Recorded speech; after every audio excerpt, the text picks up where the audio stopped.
সুপ্রিয় শিক্ষার্থী বন্ধুরা, আমি কেবি স্যার আর তোমরা দেখছো বিশ্বাস টিউটোরিয়াল ইউটিউব চ্যানেল। আজকের ক্লাসে আমি আলোচনা করব ভাষা থেকে শব্দার্থ তত্ত্ব। তোমাদের সিলেবাসের অর্থাৎ তৃতীয় সেমিস্টারের অন্তর্গত শব্দার্থ তত্ত্ব থেকে প্রতি পর্বে আমি কিন্তু 30টি করে এমসিকিউ টাইপ প্রশ্নোত্তর আলোচনা করব, যা তোমাদের জন্য অত্যন্ত গুরুত্বপূর্ণ। তাই প্রথম থেকে শেষ পর্যন্ত দেখতে থাকো, আর আগের ভিডিওগুলি দেখার জন্য আমার চ্যানেলকে সাবস্ক্রাইব করে নিয়ে চ্যানেলের প্লেলিস্ট ফলো করতে থাকো। আজকের আলোচনার প্রথম প্রশ্ন দেখো, শব্দার্থ তত্ত্ব থেকে। ভাষাবিজ্ঞানের যে শাখায় ভাষার অন্তর্নিহিত ভাব বা অর্থ সম্পর্কে আলোচনা করা হয় তাকে কি বলে? শব্দার্থ তত্ত্ব বলে। নেক্সট, শব্দার্থ তত্ত্বের আলোচ্য বিষয় কি? মানব ভাষায় ব্যবহৃত শব্দগুলির অর্থ এবং কার্যকারিতা। নেক্সট, শব্দার্থ বলতে আমরা কি বুঝি? একটি শব্দের সঙ্গে অন্য একটি শব্দ বা শব্দগুচ্ছের সম্পর্ককে বুঝি। নেক্সট, শব্দার্থ তত্ত্বে কোন কোন বিষয় আলোচিত হয়? অতি ক্ষুদ্র শব্দ, উপসর্গ, অনুসর্গ, বিভক্তি, প্রত্যয় ছাড়াও কোনো বাক্যের অর্থ বা একাধিক বাক্যে নির্মিত কোনো বচন বা উক্তির অর্থের আলোচনা স্থান পায় শব্দার্থ তত্ত্বে। 5 নম্বর, বঙ্গীয় শব্দকোষ গ্রন্থের লেখক কে? হরিচরণ বন্দ্যোপাধ্যায়। 6 নম্বর প্রশ্নোত্তর, ক্ষুদ্রাতি ক্ষুদ্র শব্দার্থ উপাদান কে, মানে ক্ষুদ্রাতি ক্ষুদ্র শব্দার্থ উপাদানকে কি বলা হয়? এই কেটা একই সঙ্গে যুক্ত হবে, ঠিক আছে? কি বলা হয়? শব্দার্থগত বিষয় শ্রেণী বা শব্দার্থ উপাদান বলা হয়। 7, সেমেন্টিক্স অফ লজিক গ্রন্থের লেখক কে? ভাষাবিজ্ঞানী ডোনাল্ড ডেভিডসন। সেমেন্টিক্স অফ লজিক গ্রন্থটি কত সালে প্রকাশিত হয়? 1967 খ্রিস্টাব্দে। 9 নম্বর, ভাষাবিজ্ঞানী ডোনাল্ড ডেভিডসন তার সেমেন্টিক্স অফ লজিক গ্রন্থটিতে কোন তত্ত্বের কথা প্রথম প্রকাশ করেন? শব্দার্থ বিশ্লেষণের সত্য সাপেক্ষ তত্ত্বের কথা প্রথম প্রকাশ করেন।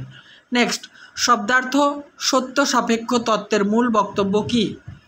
বাক্যের সত্য অসত্যের উপরেই শব্দের অর্থ নির্ভর করে।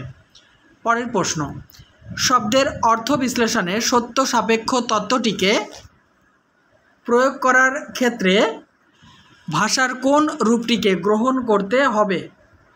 প্রাকৃতিক রূপটিকে গ্রহণ করতে হবে। 12, কোনো কৃত্রিম বাক্য বা মনগড়া ভাষা দিয়ে শব্দের অর্থ বিশ্লেষণের চেষ্টা করা কোন তত্ত্বের পরিপন্থী? শব্দার্থের সত্য সাপেক্ষ তত্ত্বের পরিপন্থী। 13, শব্দের অর্থ বিশ্লেষণের তত্ত্ব হিসেবে কোন তত্ত্বটি বহু পুরনো? বিষয়মূলক তত্ত্বটি। Next, the meaning of word is its use in the language উক্তিটির বক্তাকে? বিখ্যাত অস্ট্রীয় দার্শনিক ভিগেনস্টাইন। পরের প্রশ্ন, the meaning of the word is its use in the language উক্তিটির অর্থ পরিস্ফুট করো, বা উক্তিটির অর্থ কী? একটি শব্দের অর্থ বোঝা যায় ভাষায় তার প্রয়োগ প্রসঙ্গে। 16 নম্বর, ভাষার বক্তব্য বিষয় থেকেই শব্দের অর্থ বোঝা যায়, এটি কোন ভাষাবিজ্ঞানী মনে করেন? ব্লুমফিল্ড। আবার বলছি, ব্লুমফিল্ড। পরের প্রশ্ন, সমার্থকতা শব্দের অর্থ কী? অভিন্নতা। নেক্সট, 2 বা তার বেশি শব্দের মধ্যে অর্থগত মিল থাকলে সেই শব্দগুলিকে কি বলা হয়? সমার্থক শব্দ। নেক্সট, ভাষাতে কোনো সমার্থক শব্দ থাকার কথা নয়, এটি কোন ভাষাবিজ্ঞানী মনে করেন? ভাষাবিজ্ঞানী ব্লুমফিল্ড মনে করেন। নেক্সট, প্রতিরূপ বা শব্দের বিশেষ অর্থ আছে, এটি কে মনে করেন? ভাষাবিজ্ঞানী ব্লুমফিল্ড। 21, বিপরীতার্থক শব্দ বলতে কি বোঝায়? দুটি শব্দের মধ্যে অর্থের বৈপরীত্য দেখা গেলে একটি শব্দকে অন্য শব্দের বিপরীতার্থক শব্দ বলা হয়। জেনে নেব 22 নম্বর প্রশ্ন এবং উত্তর। বিপরীতার্থক শব্দ কিভাবে সৃষ্টি করা হয়?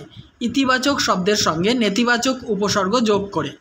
নেক্সট, একটি শব্দের ব্যাপকার্থকতা, আবার বলছি, একটি শব্দের ব্যাপকার্থকতা কখন সৃষ্টি হয়? কোনো একটি শব্দে যদি একাধিক শব্দের অর্থকে একসঙ্গে প্রকাশ করা হয়। পরের প্রশ্ন 24 নম্বর। ব্যাপকার্থকতার ক্ষেত্রে একটি শব্দের মধ্যে একাধিক শব্দের অর্থ অন্তর্ভুক্ত থাকে জন্য একে কি বলা হয়?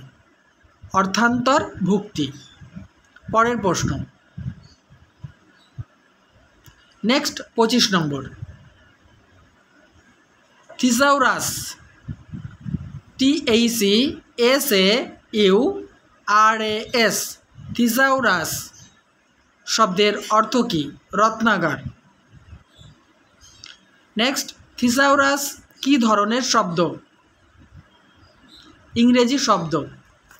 জেনে নেব শেষ 4টি প্রশ্ন। তো তার আগে বলি অবশ্যই কেমন লাগছে আলোচনা কমেন্ট বক্সে লিখে জানাতে ভুলো না। আর ভালো লাগলে লাইক কমেন্ট এবং শেয়ার করো। চ্যানেলটিতে নতুন হলে সাবস্ক্রাইব করে অল করে দিও। 27 নম্বর।